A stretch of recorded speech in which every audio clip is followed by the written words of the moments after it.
Nada que pueda escaparse de la mano de Dios. Amén. Y es tan bueno saber que estamos en Él y que su cobertura, su presencia, realmente es la que nos cubre. Amén. Saber que Él tiene el control aún de las cosas que no entendemos. No es necesario entender para poder creer que Él tiene el control. No necesita de tu entendimiento. Él lo que necesita es que tú le creas nada más. Amén. Los invito a tomar sus lugares, por favor.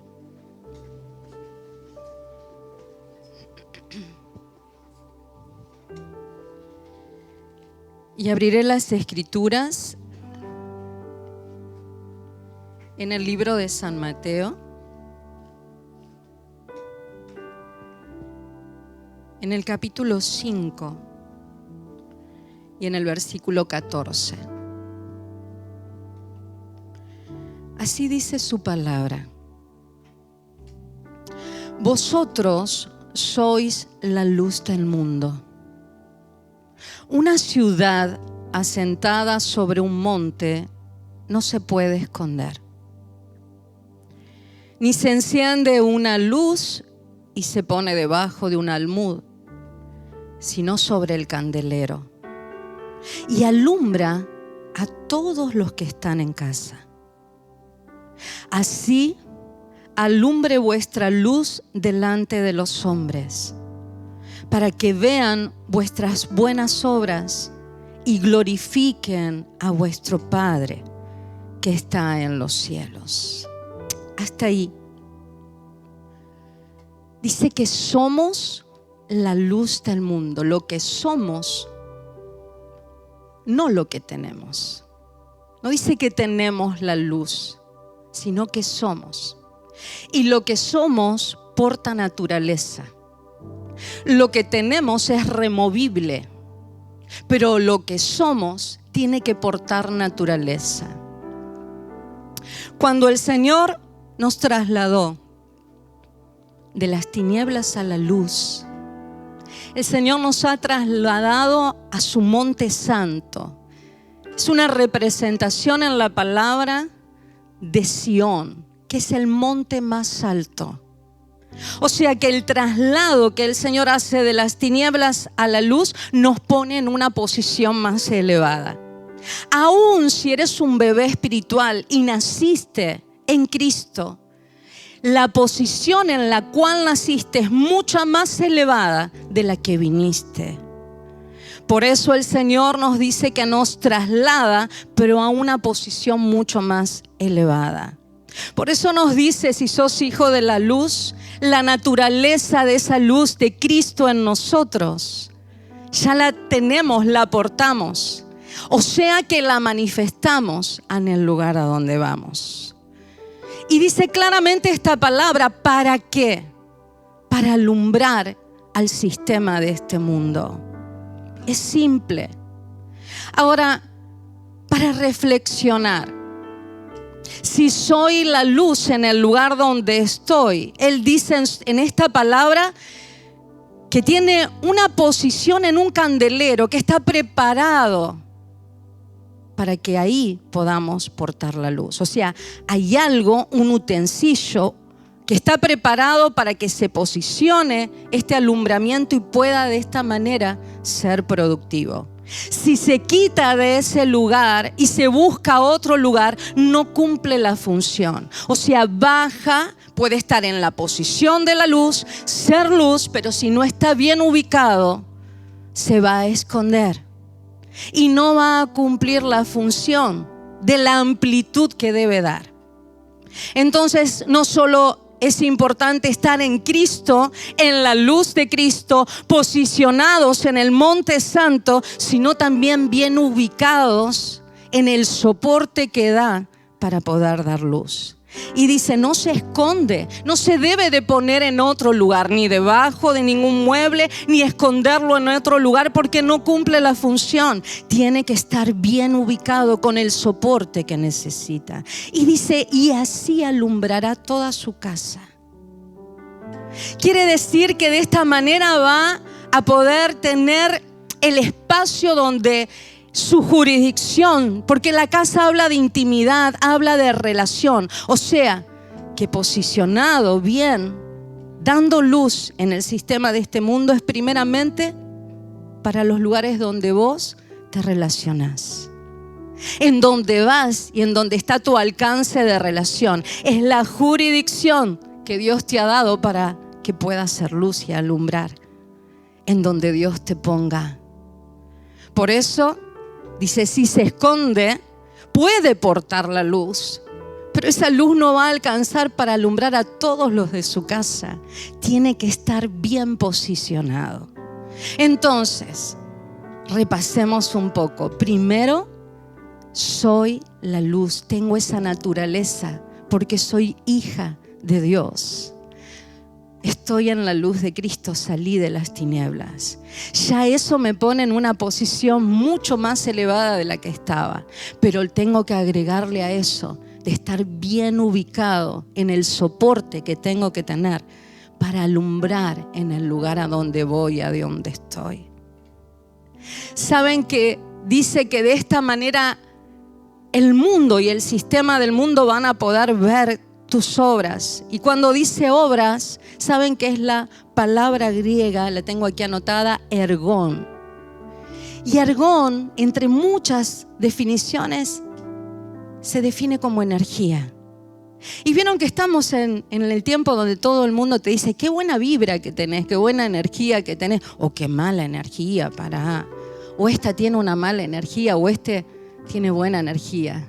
El mundo habla de energía, lo que no saben que la única energía que necesitan es la luz que portamos en Cristo. Porque la energía es poder de Dios y una luz tiene energía. O sea, que no te llame la atención, porque me ha pasado de estar en un lugar y decir, qué buena energía que tenés. No se asusten, no nos mezclemos con lo de este mundo. Sí, tengo la luz de Cristo, tengo la energía de Cristo para alumbrar tu vida y que puedas ver las obras que no tienen nada que ver con este mundo. Y que cuando te vean, no vean que es un mérito de tu manera de ser o un mérito de acciones buenas como tiene el mundo. Van a notar una diferencia. Y dice esta palabra, glorificarán a tu papá. Porque descubrirán que hay una naturaleza de hijo y de hija dentro tuyo que es distinto a cualquier otra energía que ellos quieran ver. La meditación y la reflexión es, ¿estoy alumbrando? ¿Estoy aprovechando mi naturaleza de la luz de Dios en mí? ¿Estoy bien ubicado y posicionado o me estoy escondiendo? Y estoy dejando de que pueda alumbrar a todo lugar donde yo me relaciono. Estoy haciendo que esa energía y ese poder pueda glorificar a nuestro papá.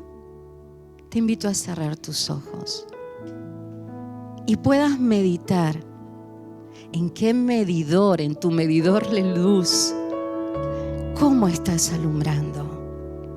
Porque este mundo necesita, este sistema debe ser corrompido, pero es irrumpido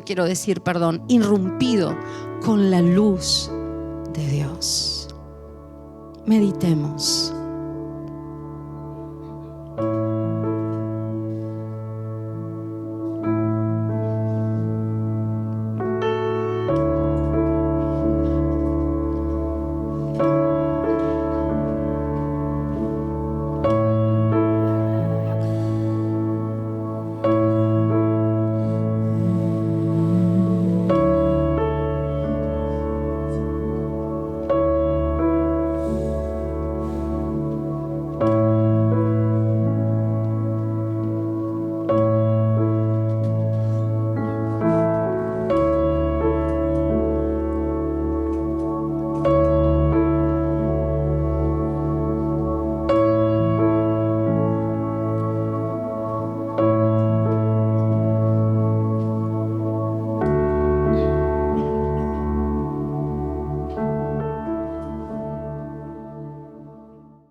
Aleluya.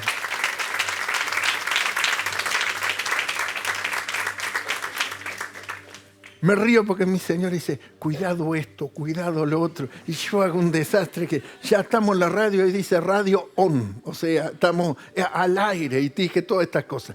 Pero no importa, vamos a continuar. No importa, ¿no? Sí que importa. Vamos a continuar lo que venimos hablando y es con respecto a cómo nosotros, la palabra que más estuve empleando es gobernabilidad, pero también tenemos que entender esa palabra gobernabilidad como administración, ¿no? No solamente porque cuando lo hablamos de gobernabilidad parece que estamos pensando en quién está arriba y los de abajo obedecen, ¿no? Sino en cómo nosotros administramos. Por eso, en la primera sesión hablamos que cada uno de nosotros somos dispenser o dispensarios.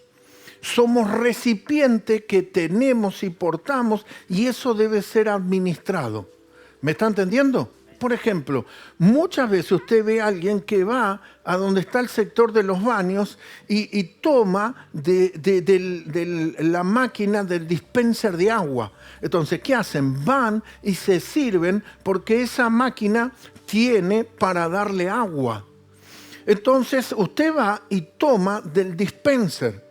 Entonces, usted y yo somos los dispensarios para este mundo. Nosotros cargamos el agua pura, la palabra de Dios.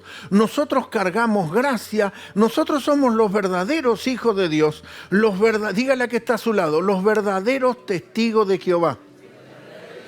Te cambié de religión. Dice, no sabía, pastor. No. Por eso dije los verdaderos, porque usted está para dar testimonio como embajador de Cristo Jesús. Y entonces estábamos mostrando cómo el Dios de los cielos nos enseña y le dio en el original, en el Génesis, a Adán, que lo puso para gobernar y señorear sobre toda la tierra. Cuando el hombre peca, se desconecta y no comienza a gobernar desde la conexión con su Padre Celestial, el hombre se empieza a colocar en una posición de sumisión, desconectado de Dios y sometido al resto de la naturaleza, no administrando. Entonces, Adán empieza a cambiar el ciclo. Tiene que con el sudor de la frente hacer que la tierra produzca, pero de la otra forma era un administrador de recursos de toda la tierra. Y fíjense que Dios le dice, te pongo, porque la tierra fue creada para eso, y Dios le dice, fructificad, multiplicad y sojuzgar la tierra y llenar la tierra. O sea, el dominio no era solamente de Adán y Eva, sino que Dios pensó en las próximas generaciones. Por eso le habla de fructificar, de multiplicar y de generar esa transferencia transgeneracional de gobierno, de cómo nosotros administrar. Entonces nosotros tenemos que comenzar a comprender, porque la idea de gobierno es la idea del huérfano que acapara, amontona todo el grano, toda la cosecha y dice, bueno, a vos te doy una migaja, a otro otra migaja y yo me quedo con... No, esa es la idea del egoísmo y también esa idea está abrazando el miedo a quedarme sin nada mañana. Por eso una persona no da, por eso una persona se queda y dice, ¿yo qué voy a hacer mañana? Mejor guardar y el que guarda siempre tiene, te dice el dicho. Entonces tiene un temor, no tiene una confianza, no tiene un reposo, no tiene una seguridad en cómo su padre le va a proveer y es el administrador. Lo otro que estuvimos viendo es el cuadro, prontamente, de que nos muestra el libro de Ruth, cuando la familia de Elimelech y su mujer Noemí con sus dos hijos, Elión y Kelión, y Malión, abandonan la ciudad de Belén de Judá y se van a los campos de Moab. ¿Y qué mostrábamos ahí? Que Belén representa, o la palabra Belén, no tiene que ver con la casa del pan y con la luz. Y nosotros tenemos bien claro que el pan representa la palabra de Dios. O sea, si una persona se desconecta de la palabra de Dios y de la revelación, no traigamos la idea de castigo. Es una persona que está funcionando en una autonomía. Es una persona que no sigue los propósitos ni los planes de Dios, ni tampoco está bajo la cobertura de Dios. O sea, está expuesto, está desamparado en este mundo. Entonces, nosotros siempre lo hemos visto como castigo. Yo quiero que usted vea de que cuando usted se desconecta, usted está operando en una idea de me la arreglo solo. Yo le diría o le preguntaría en esta mañana, ¿cuántos de nosotros tenemos vehículos que funcionan a nafta? ¿Cuántos de nosotros tenemos vehículos que funcionan a gasoil? Y si le pregunto al que el vehículo funciona a gasoil, ¿por qué no va a la estación de servicio y le pone nafta? Porque esa persona sabe que el vehículo, sea de la marca que sea, tiene que seguir el estándar de cómo le ha dicho el fabricante que tiene que funcionar ese vehículo. ¿Sí o no? ¿Por qué usted no va y le dice, bueno, es naftero, pero ponele gasoil que está más barato? Usted dice, no, se me va a romper el motor. Y cuando se te rompe el motor, si es FIA, usted no dice, no se la agarra con la empresa y dice, me castigaron, me lo hicieron. No, usted quebró las indicaciones que le recomienda el vehículo. Quebró y actuó de una manera incorrecta. Hace unos años atrás, yo tenía un vehículo que tenía un dibujito de un motor y cargué nafta y empezó a prenderse. Y alguien me dijo, cuidado que si se prende esa luz del motor es que está fallando algo el motor y se te va a romper el motor. Y entonces me agarró un temor. Fui al mecánico y le digo, mira, se me está prendiendo la luz. Y le digo, me da la imagen de que es el motor. Entonces eso me dio miedo de arruinar el vehículo. No pensé, Ford me está castigando. No. ¿Por qué nosotros pensamos, si Dios me castigó? No. Es que vos no estás siguiendo los órdenes. Y no es que Dios te obliga. Dios dice, bueno, esto es así, así. Por eso le dijo a Adán, ahora te perdiste de levantar la mano y comerte un fruto, de gobernar y administrar. Estabas para que todo el fruto sea administrado, ahora te vas a tener que someter y empezar con sudor de la frente. Cambió el sistema. Y la tierra te va a producir cardos y espinos. Antes todo era fructífero. Cambió el sistema. Entonces, es que Adán se desconecta, es que Adán sale de la función de un hijo de Dios. Entonces nosotros vimos cómo Elimelec y su mujer abandonan la casa de pan y comienzan a estar en una posición completamente de perjuicio. Lo pierden todo, pierden los hijos, pierden el esposo, pierden la economía, vuelven a Dranjoso. ¿Qué nos dice el libro de Ruth? Que Noemí escuchó que en Belén de Judá Dios los había visitado y que en Belén de Judá había pan. Y por supuesto, si es la casa de pan, ¿a dónde te vas a ir a alimentar? ¿A dónde vas a ir a buscar si vos tenés que tener tu casa donde comas tu pan y seas alimentado y donde la revelación viene a tu vida? O sea, nos muestra todo el cuadro. ¿Qué nos sigue mostrando ese cuadro? Que cuando volvieron comían de la sobra. Su nuera Ruth recoge de la sobra. Entonces tiene que andar viviendo de la migaja. Pero después el dueño del campo le dice a los sirvientes, dejen caer manojo. Entonces ya no era como esa persona que anda con lo justito y queda con hambre. Ya como que estaban en el punto de satisfecho. Pero después nos muestra el relato de que Booz, el pariente cercano, los redimió, que es la figura de Cristo, que nos redimió de la maldición del pecado y nos hizo coheredero juntamente con Cristo.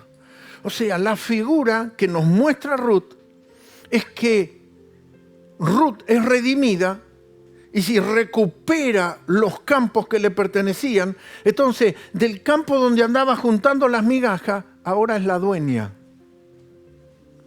Y ahora, como dueña de ese campo, tiene que tener la administración. Y ahí es donde vamos a este punto. Esa es la revelación que nosotros, como hijos de Dios, tenemos que comprender. Que ya no estamos a las migajas, ya no estamos solamente para satisfacernos, nosotros debemos administrar. Un correcto administrador, por ejemplo, quedan pocas empresas argentinas que son familiares, ¿no? Pero podemos recordar algunas empresas que el padre comenzó con un negocio y el hijo lo maxificó. O sea, lo hizo fructificar. Ahora tenemos el otro ejemplo, donde la persona recibió un emprendimiento del padre y lo fundió o lo perdió todo. No digo que de pronto lo perdió en el juego o algunas cosas. Digo que tal vez no lo supo administrar. ¿Cuál es el otro principio que establecimos? Es que para administrar y ser ese hijo primogénito que administra en beneficio del resto de la familia, necesitamos sabiduría. A ver, diga conmigo, sabiduría. Ahora, ¿qué piensa uno cuando dice sabiduría? No es la cancha argentina o la viveza argentina. Estuvimos a través de la Escritura mostrando que necesitamos la sabiduría que viene de lo alto. Que no es con la capacidad humana, es con la sabiduría que viene de Dios. ¿Cómo nosotros vamos a hacer producir? No, yo ya lo sé, yo hace años que estoy en esto. Bueno, si usted se quiere conducir por sentidos o capacidades humanas, tu capacidad tiene límite. Cuando usted es dirigido por Dios, eso sobrepasa todo entendimiento. O sea, usted decide cómo nosotros vamos a administrar los recursos. Entonces, tal vez hablo mucho de cosas humanas, terrenales, como recursos, pero eso tiene que ser transicionado también en lo primero que dije, todos somos depósito. Y como depósito tenemos que ser dispensarios. O sea, no que esto quede acá, sino que esto sea administrado. Seamos dispensarios de gracia de Dios y bendecir a otro y ser de bendición a la vida de nuestra familia.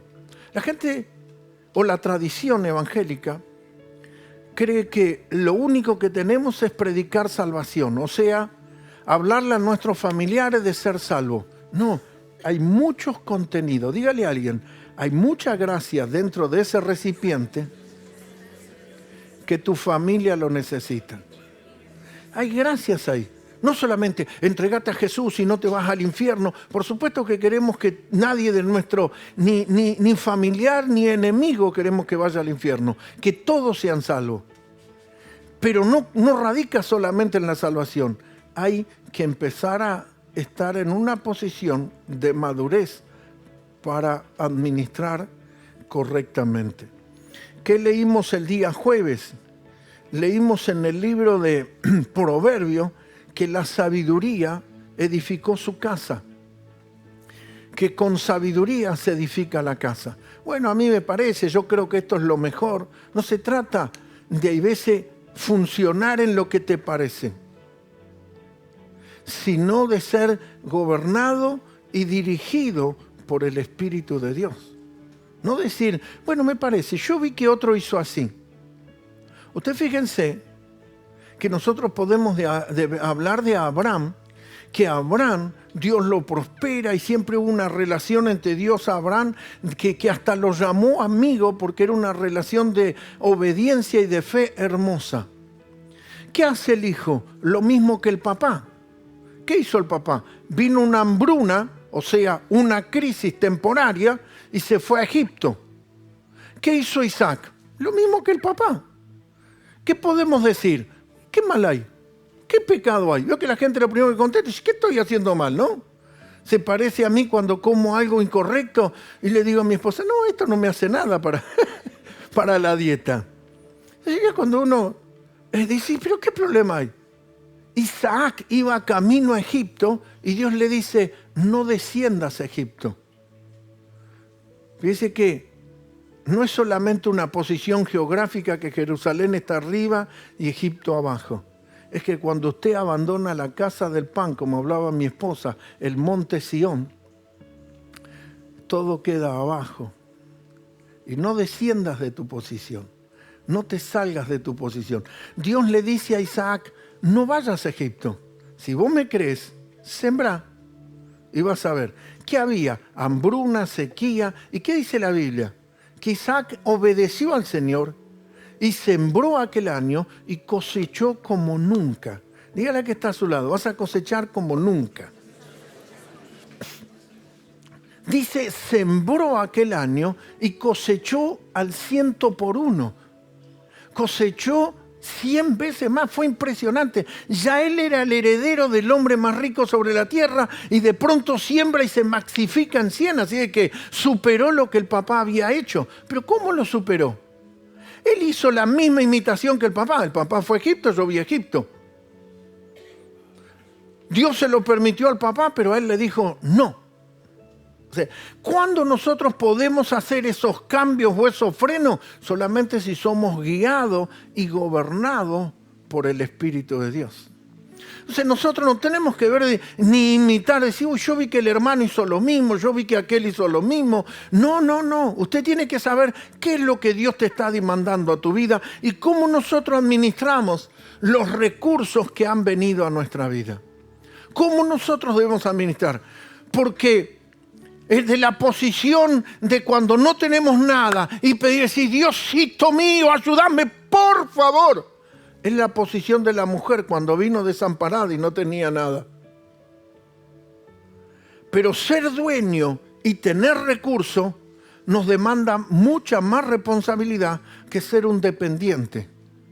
Y Dios colocó a Adán en la tierra no a ser un dependiente, sino a ser un administrador. Lo que vimos el día jueves es que el Señor Jesús está en la barca y se enfrenta a las circunstancias climáticas de la vida. Se enfrenta a las situaciones que pueden ser, que nosotros podemos decir, bueno, son cosas que surgen, que son naturales. Pero ¿cuál es el principio que marcamos? Que mientras los discípulos estaban en la barca y estaban desesperados de temor, estaban capturados por el temor, ¿temor a qué? Temor a que la tormenta predomine sobre ellos. O sea, el sistema o la situación climatológica, circunstancial, lo someta a ellos.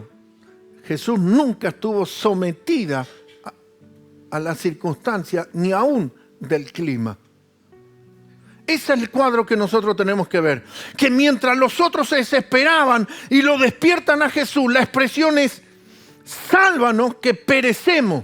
O sea, vos nos podés salvar y esto nos va a matar. Estábamos desesperados. ¿Por qué? Porque veían que el sistema los podía. ¿Cómo era la situación de Jesús? Estaba dormido. Dormido frente a una tormenta. Ahora, Jesús iba en la misma barca que todos pensaban que se hundía. ¿Y por qué él duerme? ¿Por qué él no tiene la misma manera de pensar ni la misma desesperación? Ese es el cuadro que tenemos que ver.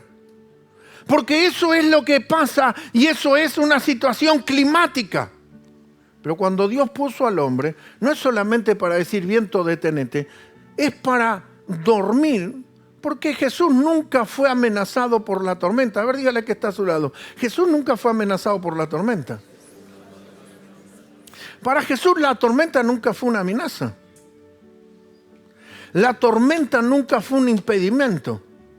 Y eso no es que nos hagamos los guapos y decir, le voy a poner el hombro, le voy a poner el pecho. Porque eso es sudor de la frente, eso es creer que yo puedo, yo lo hago. No.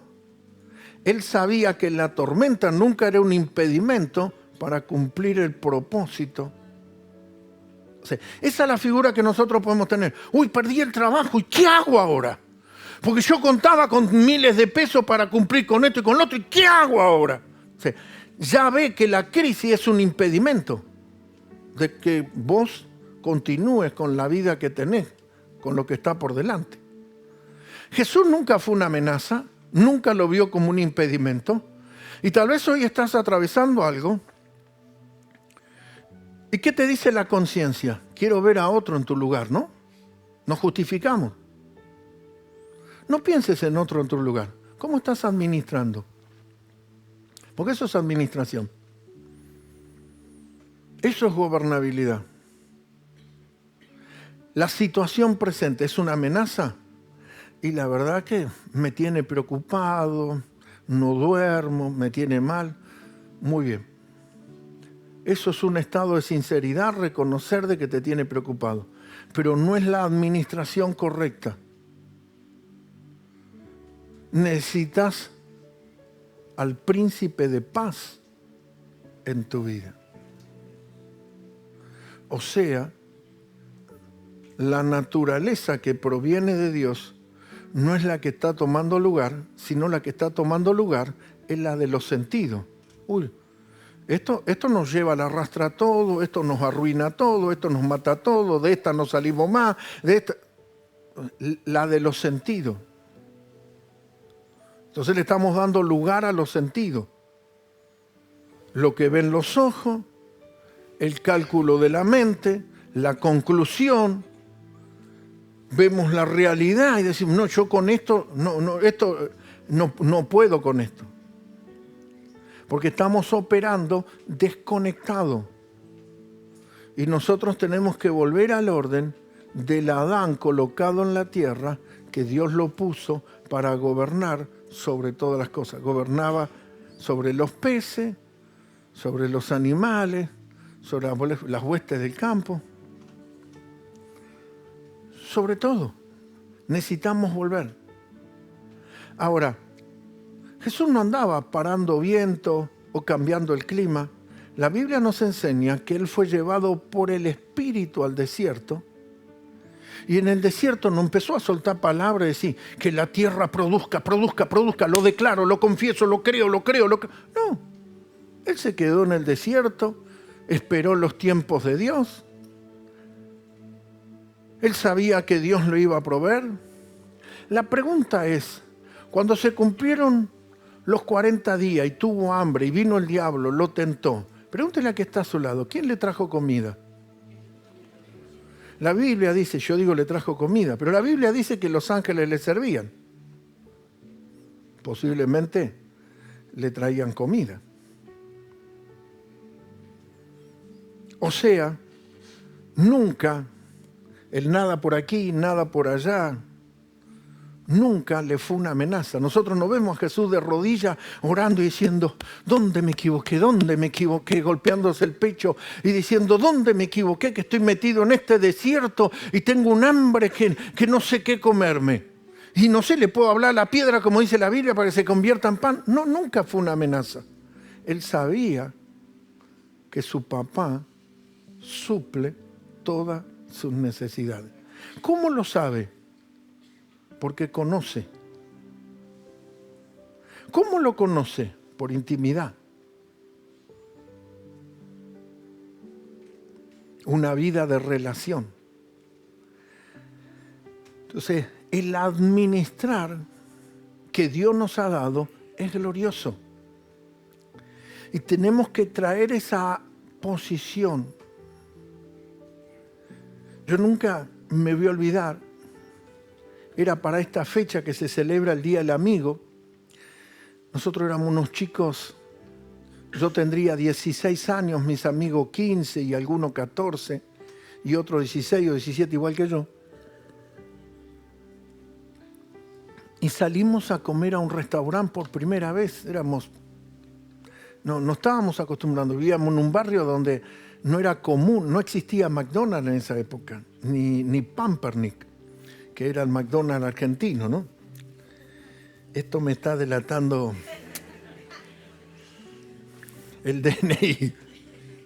Ahí los pibes se preguntan, ¿qué es Pampernickel? ¿No? Pero Pampernickel, la hamburguesa del Pampernickel era 3 veces más grande que la de McDonald's, corazón. 3 veces. Era más rica y el pan era más rico. Pero como el otro era Yanquilandia. Bueno, no nos vamos al merchandising. Fuimos a comer y todos éramos hijos de gente trabajadora, muy económico. Usted imagínese, pibes de 16 años no comen pizza, devoran pizza. Y me acuerdo que mientras íbamos cortando la porción por la mitad, íbamos contando diciendo, somos 5 y hay 4 porciones, uno se queda sin nada. Y entonces ya la doblábamos y la tragábamos, no masticábamos. Y uno que se venía quedando tarde, pinchó y se sirvió rápido. ¿Por qué tenemos que hacer eso? Para no quedarnos con menos, porque tenemos la idea de acaparamiento, es decir, no, yo no voy a ser un tonto. Y el quinto que estaba tranquilo comiendo dice, che, pagamos todo igual, como diciendo, esto es a la romana y a mí me dejaron con algo menos y nos hizo sentir mal a todos, ¿no? Entonces, esa es la cultura que tenemos. ¿De dónde proviene esa cultura? Del huérfano que no tiene para comer y quiere agarrar la última Coca-Cola del desierto.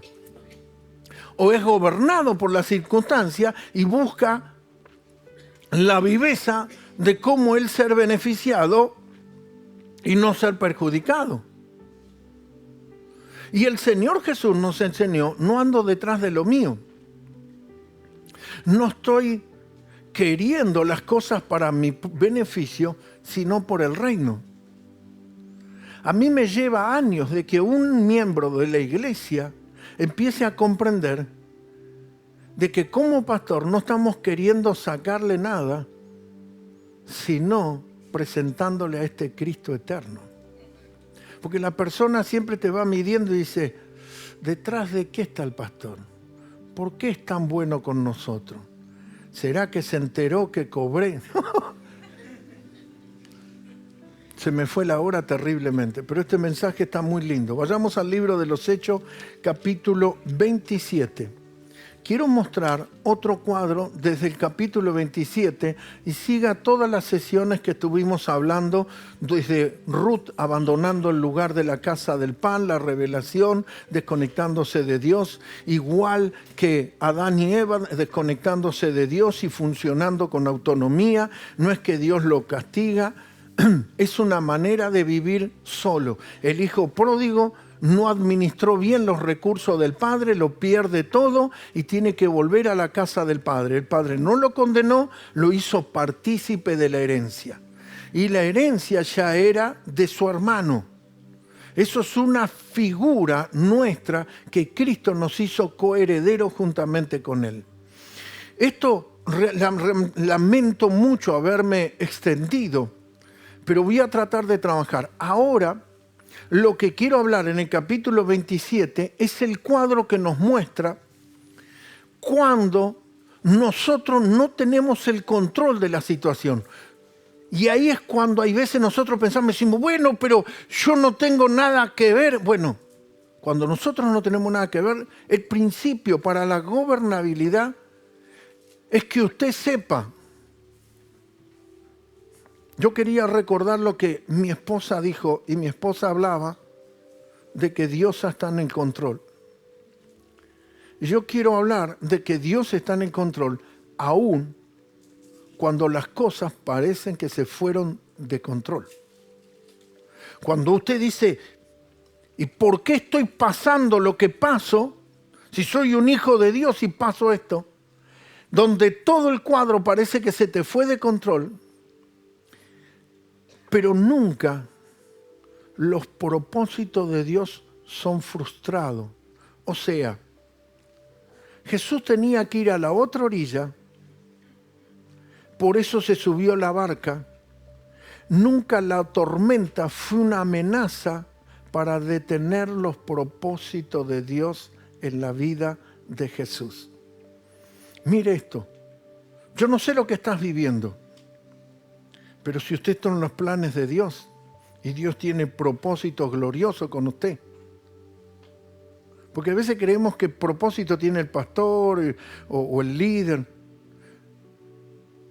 Desde esta pared hasta el vidrio, los que estamos acá, no importa si tiene 3 meses de vida o 100 de vida, 100 años. Dios tiene propósito con cada uno de nosotros. Y esto es lo revelacional y profundo, que lo digo muy rápido, pero hay que trabajarlo mejor. Es que te conectes a ese propósito eterno de Dios para ti.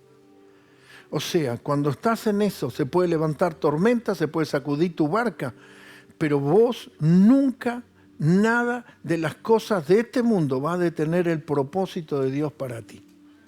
Nunca el viento fue una amenaza. Y usted dice, pero la barca se podía hundir. Tranquilo, duerma, porque usted va a cumplir el propósito. Usted va a cumplir la tarea por la cual te puso en el vientre de mamá y naciste a este mundo. Dígale que está a su lado, Jehová cumplirá su propósito en ti. Así dice el Salmo, Jehová cumplirá el propósito de Él en mí, no el que yo quiero. Ay, yo me quiero ir a Miami a ver a Messi jugando al fútbol y de paso me... No, Jehová cumplirá el propósito de Dios en usted y en mí. ¿Cuántos dicen amén? Aquí podemos ver, y le digo rápido el cuadro, el apóstol Pablo, cuando se convierte, los cristianos que estaban alrededor, dice, este es un asesino. Este nos viene matando y viene de ciudad en ciudad matando a los cristianos. ¿Qué le dijo el Espíritu Santo de parte de Dios? Dijo, este instrumento escogido me es. Este es un instrumento escogido. Dígale a alguien, vos sos un instrumento escogido. Bueno, tenemos que conectarnos a eso. Tóquese aquí y diga, soy un instrumento escogido. A ver. Y esto no es vanagloria ni competitividad. No, nosotros tenemos que saber que Dios me escogió a mí y Dios escogió a mi esposa. No estamos en competencia. No es una rivalidad, nos complementamos el uno al otro para los propósitos de Dios. La competencia, la división viene del mundo. El diablo, el ladrón quiere robar, matar y destruir. Pero Cristo vino para que tengamos esa vida y vida en abundancia. Amén. Entonces nosotros tenemos que operar desde eso, que Dios nos ha colocado con un propósito. Y de pronto Pablo está preso, o sea, no tiene en ciertas áreas de su vida la libertad de decidir. Está bajo la autoridad que lo lleva preso, no puede moverse de un lugar al otro, y en ese estado de preso lo llevan en una barca. Y esto no es solamente, nosotros tenemos que ver lo revelacional, que hay veces el diablo nos quiso tener cautivo y estamos sometidos a la decisión de otro y a las decisiones de hombres de este mundo. Pero Dios cumplirá el propósito. No importa si el otro no es cristiano, no conoce a Dios y toma decisiones equivocadas. Dios va a cumplir su propósito. Dijo, este me es un instrumento. Pablo me es un instrumento y va a hablar este evangelio delante de príncipes y reyes y él va a llevar esta palabra y Pablo iba con esa palabra. En el capítulo 27, tengo que leer, dice, cuando se decidió que habíamos de navegar, Hechos 27, versículo 1, para Italia, entregaron a Pablo y algunos otros presos a un centurión llamado Julio de la compañía Augusta. Y embarcándonos en una nave adriamitena que iba a tocar los puertos de Asia, zarpando, estando con nosotros Aristarco, macedonio de Tesalónica. Al otro día, llegando a Sidón, Julio, tratando humanamente a Pablo, le permitió que fuese a los amigos para ser atendido por ellos. Haciéndonos a la vela, desde allí navegamos a Sotavento de Chipre, porque los vientos eran contrarios. Dígale a que está a su lado. Hay veces hay vientos contrarios. Y eso le hizo mover un poquito el rumbo, ¿no? Porque los vientos eran contrarios. Habiendo atravesado el mar frente a Cilicia y Panfilia, arribamos a Mira, ciudad de Licia. Y hallando allí el centurión una nave alejandrina que zarpaba para Italia, nos embarcó en ella. Fíjese que Pablo está preso, lo ponen en esta nave y de esa nave lo ponen en otra. O sea, está cautivo y aparte tiene que someterse al vehículo que lo ponen. Navegando muchos días despacio y llegando a duras penas frente a Gnido, porque nos impedía el viento, navegamos a Sotavento de Creta, frente a Salmón, y costeándola con dificultad llegamos a un lugar llamado Buenos Puertos, cerca del cual estaba la ciudad de Lasea. Y habiendo pasado mucho tiempo y siendo ya peligrosa la navegación, fíjese lo que dice la Escritura, era peligrosa la navegación, por haber pasado ya el ayuno, Pablo les amonestaba diciendo: varones, veo que la navegación va a ser con perjuicio y mucha pérdida, no solamente del cargamento y de la nave, sino también de nuestras personas. O sea, la palabra del hombre de Dios en personas de la vida común. El versículo 11 dice: pero el centurión daba más crédito al piloto y al patrón de la nave que a lo que Pablo decía. Esto es muy común que nos sucede, que nosotros como hijos de Dios aconsejamos, le hablamos a nuestros seres queridos, le decimos, pero hay veces le hacen más caso a un incrédulo, a personas que no conocen del reino, que a la palabra que proviene de Dios o a través del hombre de Dios. Fíjese que dice, le daban más crédito. Y usted dice, parece que lo que yo digo no pesa. Parece que lo que yo digo no, nadie me escucha. Parece que cuando yo hablo, todo pasa. A Pablo le pasó lo mismo y no le agarró una crisis de identidad. Y siendo incómodo el puerto para invernar, la mayoría, ve la democracia, cuando no escuchamos la voz de Dios, creemos que vamos a actuar en democracia. Acordó zarpar también de allí, por si pudiesen arribar a Fenice, puerto de Creta que mira al nordeste y sudeste, e invernar allí. Fíjese lo que dice el versículo 13. Y soplando una brisa del sur, pareciéndoles que ya tenían lo que deseaban, levaron anclas e iban costeando Creta. El diablo te prepara un vientito. Dale que te conviene, mira. Dale para adelante. Siempre hay un vientito así que usted dice, esto es de Dios. Porque cuando viene de Dios te da paz. Pero habían desobedecido la palabra. Vino un vientito que parecía, a todo le parecía agradable, pero no mucho después dio contra la nave un viento huracanado llamado Euroclidón.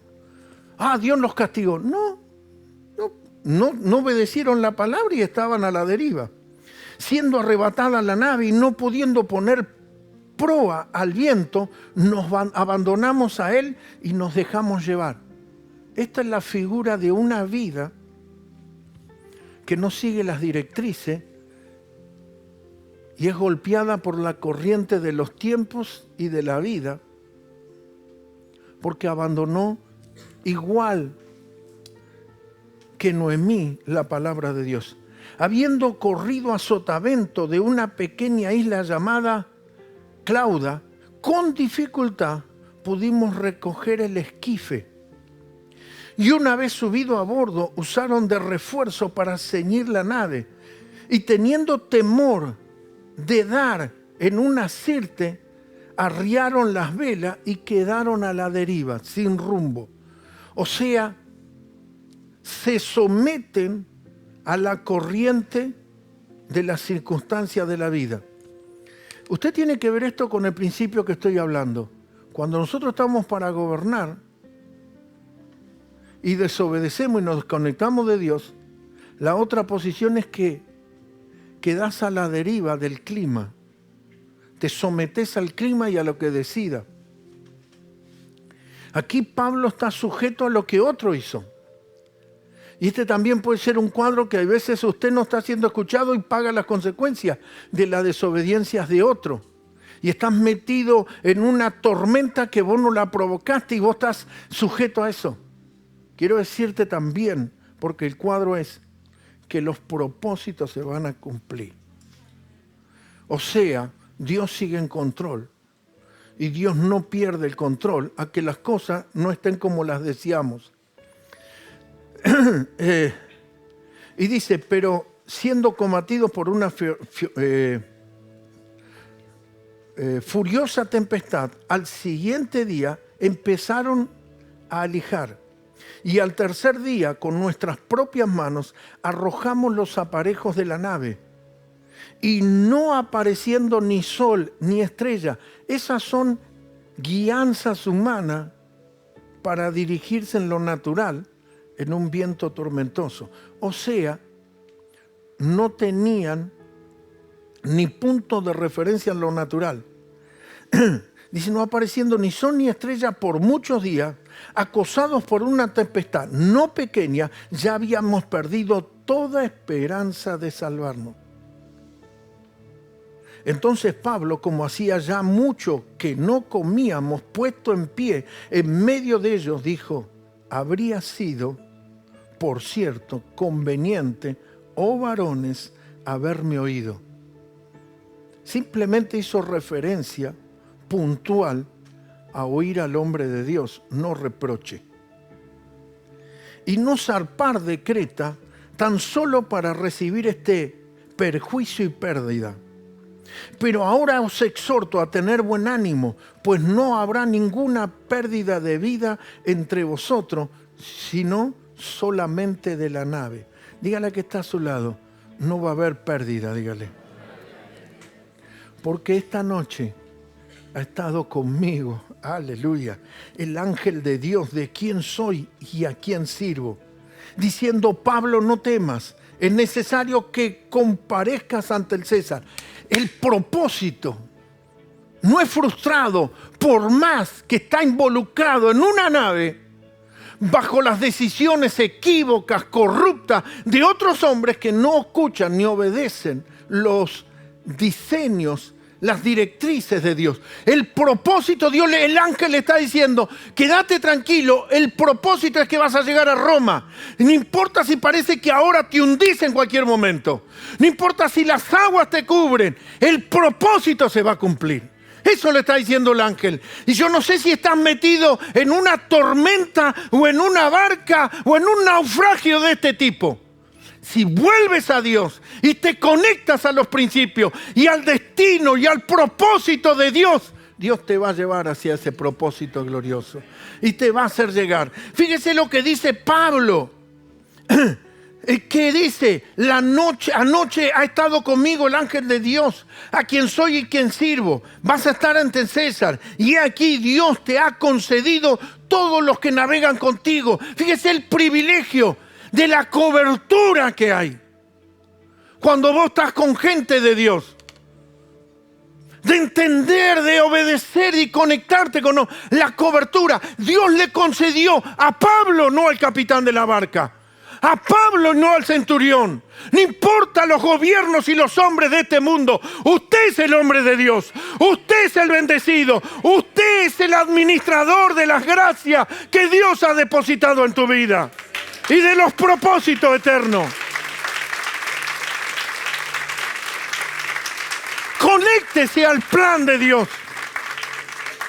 Pablo dice, por tanto, oh varones, tened buen ánimo, porque yo confío en Dios. Aunque las circunstancias en el presente muestre todo, yo confío en Dios, que será así como me ha dicho.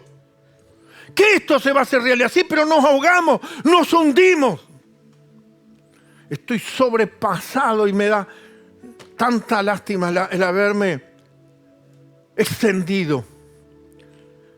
Hay otro cuadro, y usted lo puede leer, y voy a seguir predicando sobre esto el día jueves, que en la viveza algunos de los marineros hicieron como que hacían un arreglo a la barca y se querían tirar de la barca. ¿Sabe cuál fue la palabra de Pablo? Las vidas se salvan si no huyen y se tiran de la barca. Y esto no es una manipulación de versículos ni de relatos bíblicos, sino que usted empiece a comprender cómo una vida de un hombre, el apóstol, sometido a la decisión, porque estaba ahí preso a eso. Entiende que no importa que esa autoridad que lo tiene preso, él conoce la autoridad que gobierna y domina sobre todo y que se le aparece en la noche y le dice: yo te voy a llevar delante de César. Vos vas a estar delante del César porque para esto te tengo, para que lleves este evangelio delante de estas autoridades. Yo no sé lo que Dios ha hablado, pero tal vez estás cautivo a decisiones, pueden ser personales. Cometí un error, decidí equivocadamente. No piense Dios se enojó, no. Son vientos que se levantaron. Fuiste guiado por un humanismo. Ahora conectate a la sabiduría que proviene de Dios. ¿Qué leímos el jueves? En el capítulo de Proverbios: con sabiduría se edifica la casa. Esta casa la amplío, mi matrimonio. Esta casa, la obra del Señor, la iglesia, todo se construye con sabiduría, no con sabiduría humana. No es siendo un arquitecto que no está mal ir a la universidad, sino con la sabiduría que proviene de lo alto. Con la sabiduría del Espíritu de Dios. Por eso citamos Isaías 11:1, donde saldrá del tronco de Isaí un vástago, una vara, un estándar, y reposará sobre él el espíritu de señorío, gobierno, el espíritu de sabiduría, conocimiento, revelación, entendimiento, los 7 espíritus de Dios. O sea, lo dijimos bien claro, en una revelación profunda. No se puede administrar con capacidades humanas, solamente a través de la sabiduría que proviene de lo alto. En el libro de Isaías se nos habla acerca de los espíritus que posaron sobre Cristo, o sea, los 7 espíritus de Dios. Espíritu de Jehová, espíritu de sabiduría, espíritu de consejo, espíritu de discernimiento. Los 7 espíritus ahí, para que el Cristo administre la gracia.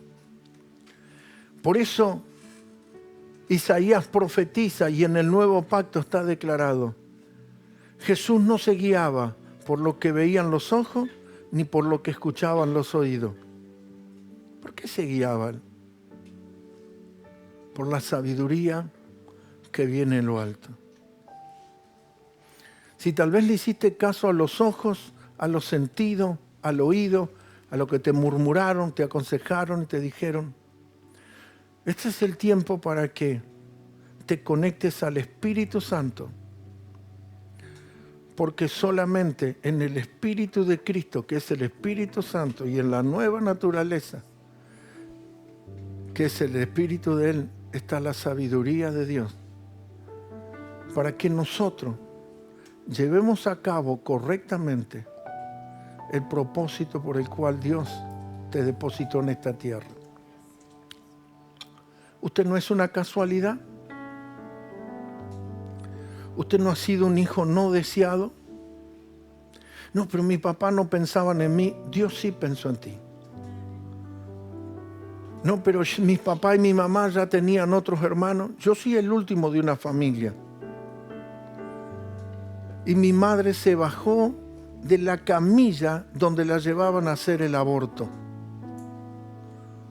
O sea, estuve a minutos de desaparecer de este mundo. Pero nunca me enfoqué en decisiones o acciones de mi madre, sino en que Dios me dio el privilegio de ser su hijo y cumplir los propósitos. No mires esas cosas, ni estés atado a eso. Vete ahora, véase ahora, como ese hombre, esa mujer, como ese dispensario de gracia que necesita, sí o sí, conectarse al Espíritu Santo, a la gracia de Dios, para administrar y dispensar la vida que Dios te ha dado, las gracias que han sido depositadas, para que esa gracia sea beneficiosa y administrada para el resto de la familia. Pablo nos dice muchas cosas en este naufragio. Lo tuve que cortar, pero yo le quería leer todo el capítulo. No se salgan de la barca porque Dios me prometió la vida. Pero si se salen de la barca, yo no tengo más compromiso. Si se van de cobertura, si se van... No es que Pablo los iba a condenar.